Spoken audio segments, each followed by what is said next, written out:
وقال النبي صلى الله عليه وآله وسلم لا يؤمن أحدكم حتى أكون أحب إليه من والده وولده والناس أجمعين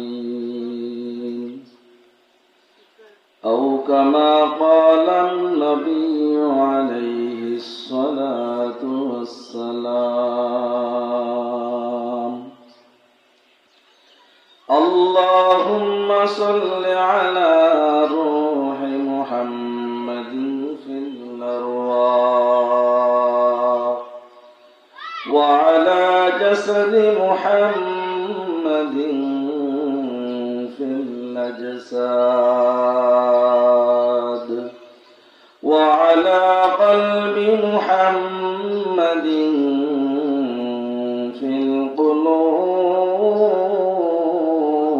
القلوب وعلى قبر محمد في القبور.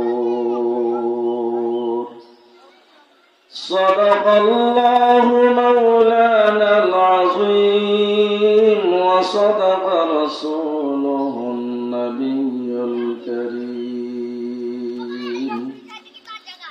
ونحن على ذلك من الشاهدين والشاكرين والذاكرين والحمد لله رب العالمين.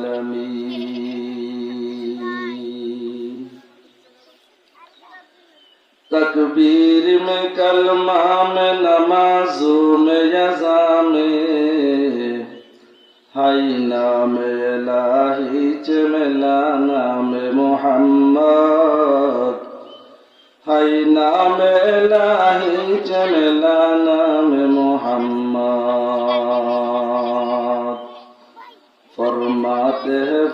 फरमाते हैं आदम को मुझे खुल्द तरी में लिखा हुआ तो बाब मिला नाम मोहम्मद लिखा हुआ तो बाब मिला नाम मोहम्मद. अल्हम्दुलिल्लाह महान अल्लाह पाक रब्बुल आलमीনের দরবারে লাখো কোটি শুকরিয়া. দেলিপাড়া কুয়েতি মসজিদের বিশাল তাফসিরুল কোরআন মাহফিলের উপস্থিত সম্মানিত সভাপতি সাহেব, জাতির মাথার মুকুট ওয়ারাসাতুল আম্বিয়া হযরত উলামায়ে কেরাম, দূর দূরান্ত থেকে আগত আল্লাহ পাক রব্বুল আলমিনের আশিকিন জাকিরিন শাকিরিন মুহিব্বিন মুরব্বিয়ান এজাম, সমবয়সী যুবক বন্ধুগণ, স্নেহের ছোট ভাই, পর্দার অবস্থানত সম্মানিত মা ও বোনেরা, দয়াময় রব্বুল আলমিনের দরবারে লাখো কোটি শুকরিয়া আদায় করি যে আল্লাহ পাক রব্বুল আলমিন আমাদেরকে এই ফিতনার জামানায়, মুসিবতের জামানায় আল্লাহ পাক রব্বুল আলমিন কোরআন ও হাদিসের আলোচনা করবার জন্য, আমাদেরকে শুনবার জন্য আল্লাহ পাক কবুল ও মঞ্জুর করেছেন।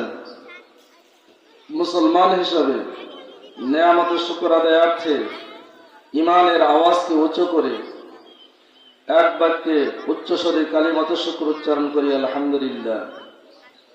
লক্ষ কোটি দরুদ ও সালাম সাইয়্যিদুল মুরসালিন রাহমাতুল লিল আলামিন খাতামুন নবিয়্যিন হযরত মুহাম্মদুর রাসূলুল্লাহ সাল্লাল্লাহু আলাইহি ওয়াসাল্লামের উপর সর্বোপরি শুকর আদায় করে যাদের অক্লান্ত পরিশ্রমের মাধ্যমে টাকা পয়সা শ্রম দিয়ে, পরামর্শ দিয়ে, মাইক লাইট প্যান্ডেলের ব্যবস্থাপনার মাধ্যমে আজকে যারা এই সুন্দর আয়োজন করেছেন, অন্তর থেকে ধন্যবাদ জানাই, মোবারকবাদ জানাই। আল্লাহ পাক রব্বুল আলামিন যুব সমাজকে আল্লাহ তাআলা এই কাজের বিনিময়ে ইহকাল জীবনকে সফলতার জীবন দান করুক, পরকালের জীবনকে চিরমুক্তির ব্যবস্থা আল্লাহ পাক সকলকে জান্নাতুল ফেরদাউসের মেহমান হিসাবে কবুল করেন সকল বলে আমিন। আমি কুরআন হাকিম থেকে এক টুকরা আয়াতে কারিমা তেলাওয়াত করেছি। বিশ্ব নবী, শেষ নবী, হায়াতুন নবী, জিন্দা নবী হযরত মুহাম্মদুর রাসূলুল্লাহ সাল্লাল্লাহু আলাইহি ওয়াসাল্লামের হাদিস শরীফের মধ্য থেকে এক টুকরা হাদিস তেলাওয়াত করেছি। এই আয়াত ও হাদিসের সমন্বয়ে কিছু কথা বলার নিয়ত করেছি। ওমা তাওফীকি ইল্লা বিল্লাহ। আল্লাহ রাব্বুল আলামিন বলেন, কুল ইয়া ইবাদিয়াল্লাযীনা আসরাফু, হে দুনিয়ার মুমিন ইমানদার মুসলমান যারা নিজের নফসের উপরে জুলুম করেছো, লা তাকনাতু মির রাহমাতিল্লাহ, আমি আল্লাহ পাকের রহমত থেকে তোমরা নৈরাশ হইও না। ইন্নাল্লাহা ইয়াগফিরুয যুনুবা জামিআ, আমি আল্লাহ পাক রব্বুল আলামিন সব থেকে গুনাহ ক্ষমাকারী। ইন্নাহু হুয়াল গফুরুর রহিম, আমি সব থেকে চূড়ান্ত ক্ষমাশীল। নবীজি সাল্লাল্লাহু আলাইহি ওয়াসাল্লাম হাদিসে ইরশাদ করেন, লা ইউমিনু আহাদুকুম হাত্তা আকুনা আহাব্বা ইলাইহি মিন ওয়ালিদিহি ওয়া ওয়ালাদিহি ওয়ান নাসি আজমাইন। এই দুনিয়ার বুকে কোনো মানুষ পূর্ণাঙ্গ মুমিন হতে পারবে না, ইমানদার হতে পারবে না, যতক্ষণ পর্যন্ত নবীর মহব্বত নিজের জান থেকে, নিজের ছেলে মেয়ে থেকে, নিজের মা বাবা থেকে যতক্ষণ পর্যন্ত বেশি না হবে, ততক্ষণ পর্যন্ত কোনো মানুষ পূর্ণাঙ্গ মুমিন হতে পারবে না। এই হলো আয়াত ও হাদিসের সংক্ষিপ্ত তরজমা। আল্লাহ পাক রব্বুল আলামিন গুনাহগারদেরকে ডাকিয়ে বলতেছেন, যারা গুনাহের কাজ করেছো আল্লাহ পাক তাদেরকে তওবার দরজায় ডাকতেছেন। যারা নফসের ধোঁকায় পড়ে, নফসের ফাঁদে পড়ে আমি আল্লাহ পাকের নাফরমানি করেছো, আমি আল্লাহ পাকের সঙ্গে কি করেছো? নাফরমানি করেছো, আমি আল্লাহ পাকের বিধিনিষেধকে মানতে পারো নাই, তোমরা নিজের গুনাহের তুলনায় আমি আল্লাহ পাকের রব্বুল আলামিনের রহমত লক্ষ কোটি গুণে বৃদ্ধি। এই জন্য গুনাহগার, গুনাহের কাজ করেছো, নাফরমানি কাজ করেছো, এই জন্য তোমরা নৈরাশ হয়ে যেও না। আমি মালিকের কাছে দোয়া করো, আমি মালিকের কাছে চাও, গুনাহ মাফ চাও, গুনাহ ক্ষমা চাও।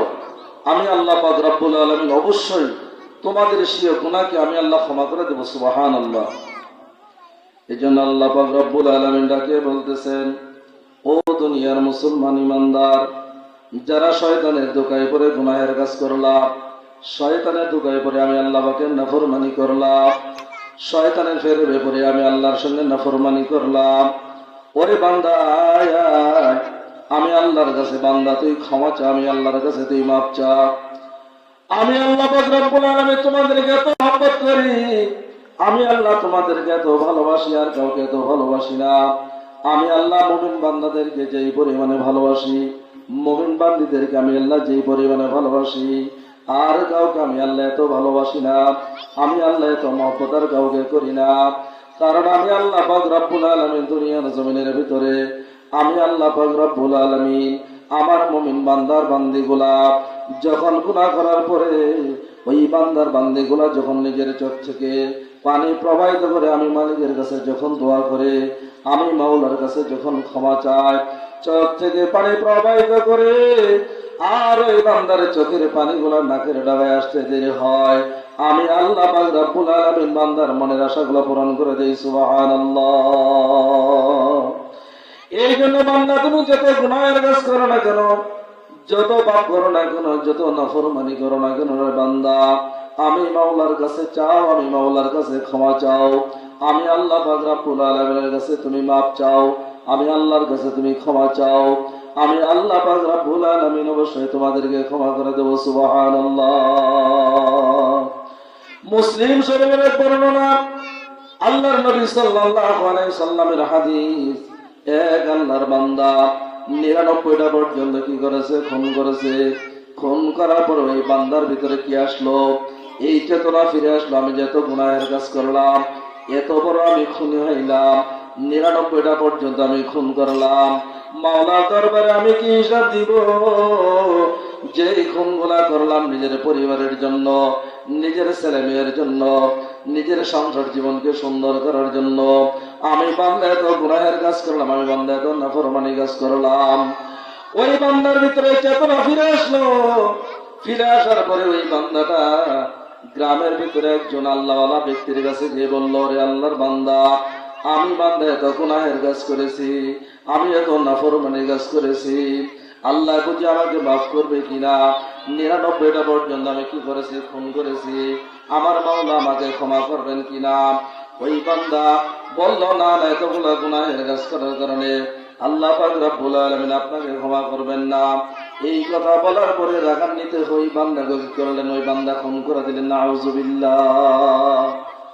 আবার কিছু দূর যাওয়ার পরে ওই বান্দাটা শুনতে পাইল অমুক গ্রামের ভিতরে একজন আলেম আছে, বুজুর্গ আলেম আছে। ওই বুজুর্গ আলেমের কাছে গিয়ে জিজ্ঞাসা করলো, হুজুর, আমি 100টা পর্যন্ত খুন করেছি, আল্লাহর নাফরমানি করেছি, আল্লাহর এত বড় নাফরমান বান্দা, আমার জন্য আল্লাহ কি জান্নাত রেখেছেন কিনা? আমার জন্য কোনো ক্ষমার দরজা আছে কিনা?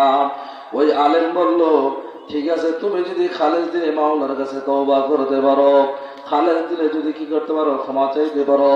অমুক মহল্লার ভিতরে একজন খাঁটি আল্লাহর ওলি আছে, ওই খাঁটি ওলির কাছে গিয়ে তুমি কি করো? হাত ধরিয়া তওবা করো, আল্লাহর কাছে মাপ চাও, ক্ষমা চাও, চোখ থেকে পানি প্রবাহিত করো। ওই বান্দাটা ওই অমুক গ্রামের ভিতরে বড় একজন আল্লাহর ওলির কাছে যাইতেছেন ক্ষমা চাওয়ার জন্য।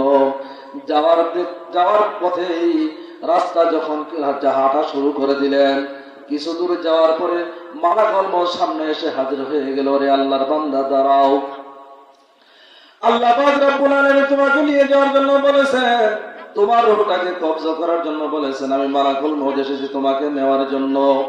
ওই বান্দাটা বলতেছে, আমাকে একটু সময় দাও, আমাকে একটু সময় দাও। আমি এত নাফরমানি করলাম, আমি এত গুনাহের কাজ করলাম, মাওলার এত গুনাহের কাজ করলাম, মাওলার এত গুনাহের কাজ করলাম, আমি এত বড় নাফরমান দুনিয়ার বুকে, আমার মতো বড় গুনাহগার কেউ নাই, আমার মতো পাপী বান্দা বড় কেউ নাই। আমি তওবা করার জন্য যাইতেছি, গুনাহ থেকে পরিষ্কার হওয়ার জন্য, গুনাহ থেকে পবিত্র হওয়ার জন্য। মালাকুল মউত বলে, ওরে আল্লাহর বান্দা, একটা সেকেন্ডের জন্য তোমাকে এদিক সেদিক করতে দেওয়া হবে না। ওই বান্দা বহুত কাকুতি মিনতি জানাইল, ওরে আল্লাহর ফেরেশতা মালাকুল মউত, আমাকে সামান্য একটু সময় দাও। মালাকুল মউত বলে, ওরে আল্লাহর বান্দা, তুমি কি এই কোরআনের আয়াত কখনো শোনো নাই? লা ইস্তাখিরুনা সাআতাও ওয়া লা ইস্তাকদিমুন। ওরে বান্দা, তুমি কি মাওলার আয়াত কখনো শোনো নাই? যখন যাওয়ার কি হবে? হুকুম হয়ে যাবে। মালাকুল মউত যখন তোমার সামনে এসেছে, যখন কোনো মানুষের সামনে মালাকুল মউত আমি যখন এসে যাই, ওই বান্দাটাকে 1 মিনিটের জন্য, 1 সেকেন্ডের জন্য তার কদমটাকে এদিক সেদিক উঠানোর মতো আমি কি দেই না? সময় দেই না, সুযোগ দেই না। অতএব মাওলার হুকুম আমি পালন করি, মাওলার হুকুমের আমি গোলাম। এই জন্য তোমার রূহটাকে আমি কি করলাম? কবজা করে নিলাম। ওই বান্দাটা কি করলো? মালাকুল মউত যখন তার রূহটাকে নিয়ে গেল, ওই বান্দাটা ঘরে রেখে আর একটু সামনের দিকে চলে গেল।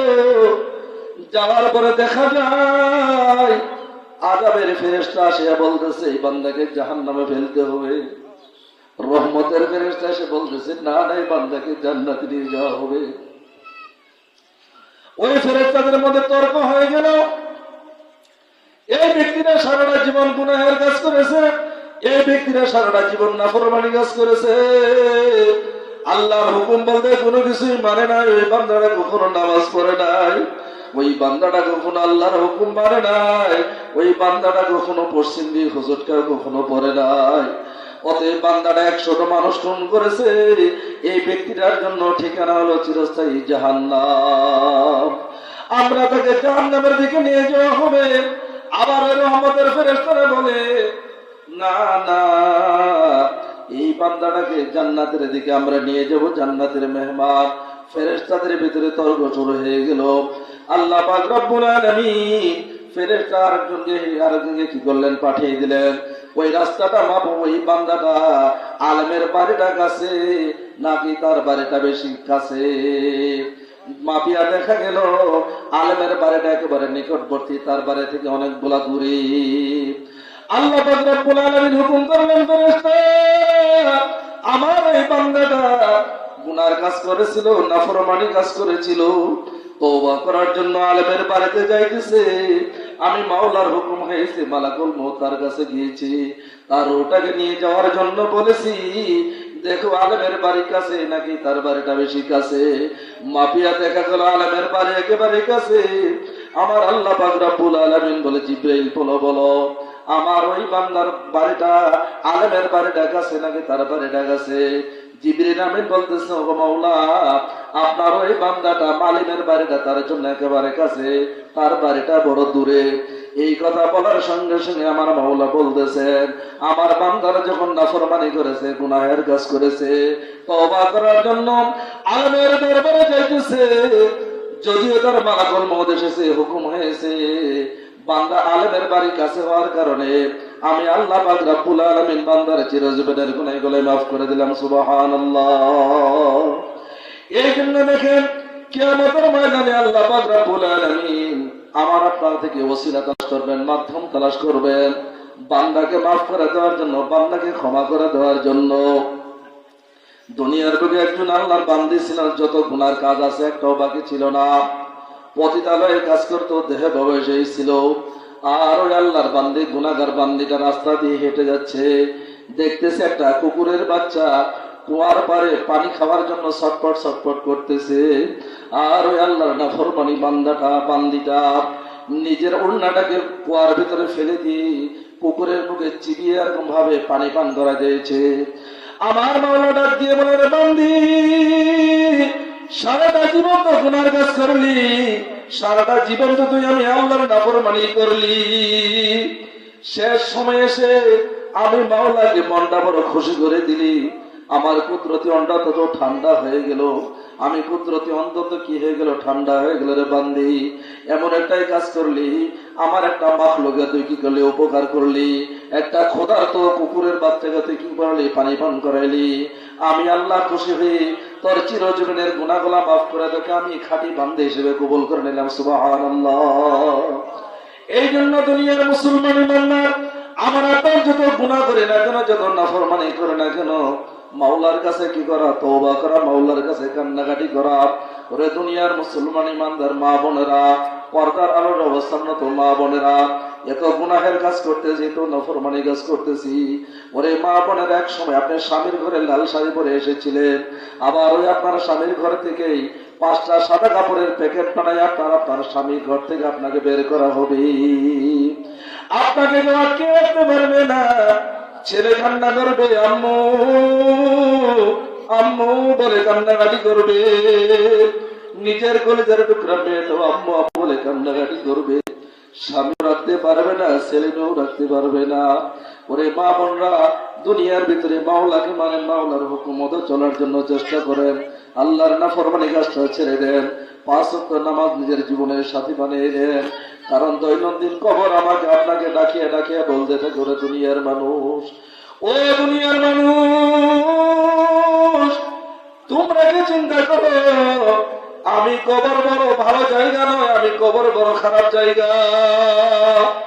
এই খারাপ জায়গার ভিতরে বান্দা দুনিয়া থেকে আসার আগে ভালো আমল তুমি নিয়ে আসবা, নেক আমল নিয়ে আসবা, সওয়াবের কাজ তুমি নিয়ে আসবা। কারণ বান্দা কবরটা হলো একাকিত্বের ঘর, এই কবরটা হলো একাকিত্বের ঘর, অন্ধকারাচ্ছন্ন ঘর।